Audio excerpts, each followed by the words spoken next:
Halo semuanya, selamat datang di Ngopi. Ngobrol pintar. Ngomongin inspirasi. Bersama aku Inge. Aku Denny. Dan aku Erika Yuliana Salfitri. Oke teman-teman, pada podcast kita kali ini kita akan membahas sesuatu yang pastinya seru banget nih. Karena kita akan ngebahas bagaimana sih dampak dari work from home atau biasa disebut dengan WFH pada perkembangan sumber daya manusia. Dari topiknya aja udah seru banget kan? Dan teman-teman pasti penasaran dong apa aja sih yang akan kita mau bahas? So, mari kita dengarkan yang berikut ini.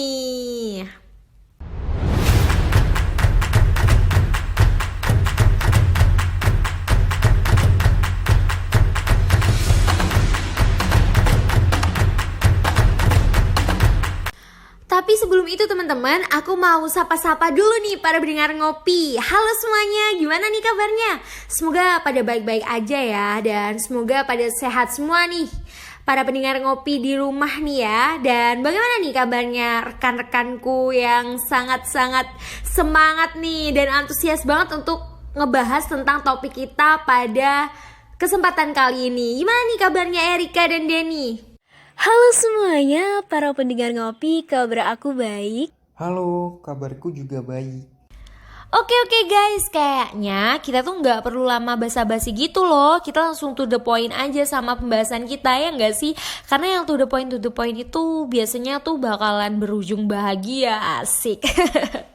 Jadi aku langsung mau tanya nih sama teman-teman, berhubung karena kita ini akan ngebahas suatu topik yang seru banget, yang ya tau lah aku udah omongin kan ini tadi di opening gitu ya, tentang work from home gitu. Aku mau tanya nih sama teman-teman aku yang ada di sini nih, sebenarnya menurut kalian apa sih work from home itu guys?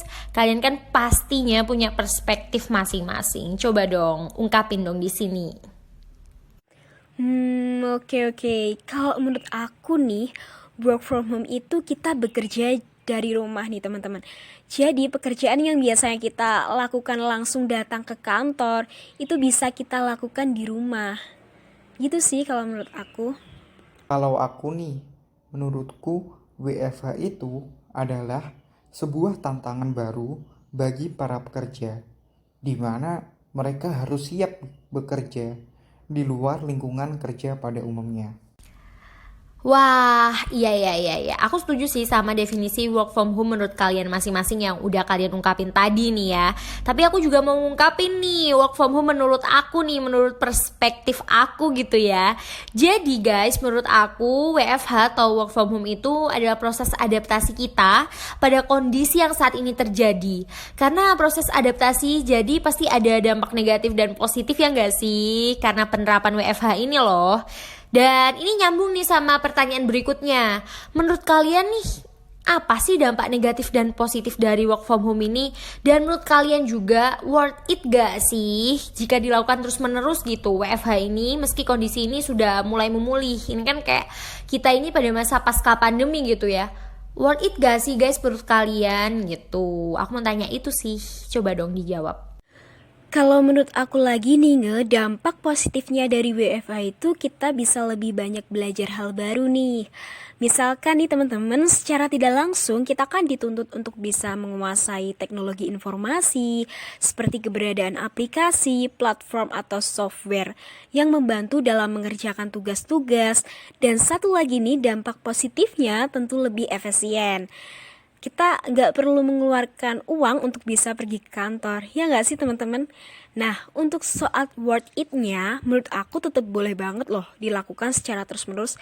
Karena kita kan saat ini berada pada era 5.0, bahwa manusia menjadi pemeran utama untuk bisa mengelola setiap permasalahan dan tantangan dengan pemanfaatan teknologi. Bener banget sih apa yang dikatakan sama Erika. Tapi nih, WFH selain ada dampak positif, juga terdapat dampak negatifnya. Salah satunya dari dunia pendidikan nih, yang dimana sekarang sebagian besar guru ataupun dosen itu juga mayoritas melakukan WFH dalam proses belajar mengajar.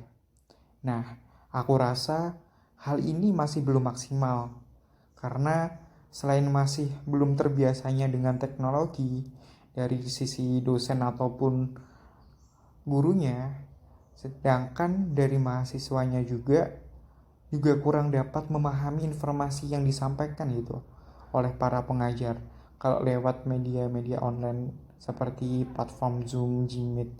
Hal itu tentu dirasa sedikit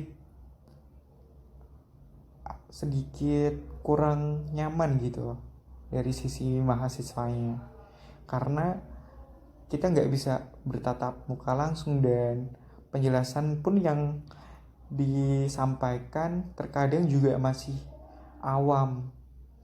Nah, akibat terbatasnya teknologi tersebut, jadi mungkin pemahaman yang ataupun ilmu yang disampaikan itu kurang masuk sepenuhnya gitu, dibandingkan di saat kita belajar secara langsung gitu, ketemu offline di kampus ataupun di sekolah. Nah, mungkin salah satu contohnya juga masalah-masalahnya kalau WFH tuh proses belajar mengajarnya kayak ada gangguan sinyal lah, terus bahan PPT-nya juga kurang maksimal, atau bahkan dari mahasiswa ataupun siswanya sendiri itu juga cenderung lebih malas gitu. Oke, kalian udah ngungkapin, wah luar biasa, komplit banget. Teman-temanku emang hebat banget sih ini kalau membahas tentang sesuatu yang menarik-menarik gini ya gak sih?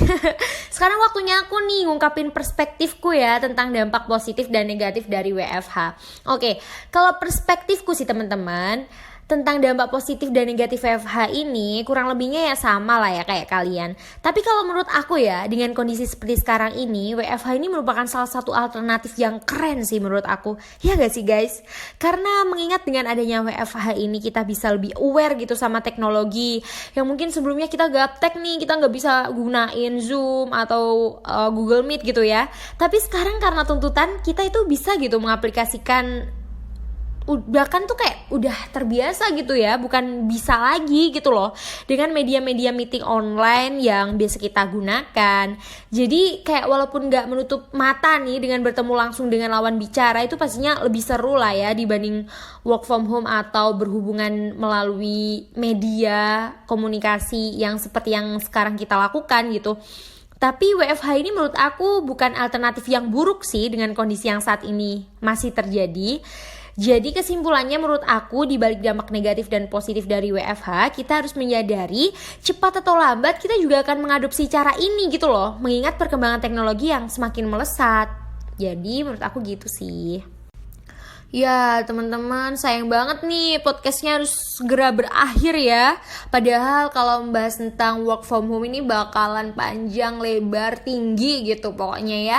Karena ini merupakan suatu yang menarik banget untuk dikulik, apalagi kita pada masa kayak peralihan gini nih. Ini kan pandemi ke masa pasca pandemi, pasti perlu banget perspektif-perspektif kalian lainnya tentang WFH ini yang mungkin aja didengar gitu oleh pemerintah dan juga perusahaan-perusahaan yang mana sekarang mungkin masih menerapkan WFH atau udah gak menerapkan gitu. Kan bisa jadi bahan pertimbangan, tapi sayangnya harus diakhiri nih teman-teman. Tapi sebelumnya aku mau ngasih close statement nih buat kalian semua, agar tetap semangat gitu WFH-nya ya gak sih? Jadikan perubahan sebagai sebuah tantangan, bukan halangan untuk terus menjadi lebih baik. Tetap semangat dan jangan lupa jaga kesehatan. Bye-bye semuanya.